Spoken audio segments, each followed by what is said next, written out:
Hello friends, welcome back to our channel. Friends, இப்போ மழை பெஞ்சிட்டு இருக்க டைமில் நம்ம கிரவுண்ட் கார்டனில் தொட்டியில் கொஞ்சம் விதைகள், தரையிலையும் கொஞ்சம் விதைகள் போட்டிருக்கேன். பூச்செடி விதைகள், காய்கறி செடி விதைகள்லாம். இது பார்த்திங்கன்னா கத்தரி விதை போட்டிருந்தேன்.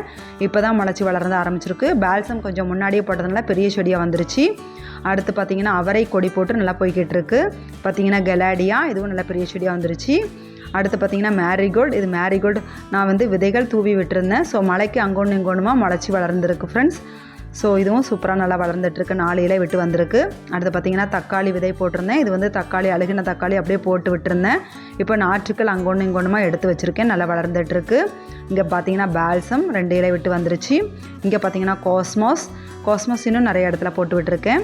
அடுத்து பார்த்திங்கன்னா ஜீனியாவும் நல்லா சூப்பராக வளர்ந்துட்டுருக்கு. இது கிரவுண்ட்லேயும் போட்டிருக்கேன், தொட்டிலையும் வச்சுருக்கேன். ஜீனியா எனக்கு ரொம்ப பிடிச்ச பூ. இங்கே பார்த்திங்கன்னா பிங்க் காஸ்மோஸ். லாஸ்ட் இயர் நான் ஆன்லைனில் வாங்கினேன் பிங்க் காஸ்மோஸ். அந்த சீட்ஸ் கொஞ்சம் எடுத்து வச்சுருந்தேன், அதுதான். இங்கே பார்த்திங்கன்னா மார்னிங் க்ளோரி. இது ஒரு 2-3 செடி வந்திருக்கு. நிறைய செடியை எலி கடிச்சு போட்டுருச்சு. அப்புறமா ஜீனியா, இது சன்ஃப்ளவர் பாருங்கள் மொத்தமாக முளைச்சிருக்கு. இது வெண்டை செடி, சீனி அவரை, இன்னும் வெண்டை செடி நிறைய போட்டிருக்கேன் ஃப்ரெண்ட்ஸ். அப்புறமா 4 o'clockனு சொல்கிற அந்தி மந்தாரை பிளான்ட்டும் நிறைய முளைச்சி வளர்ந்துருக்கு.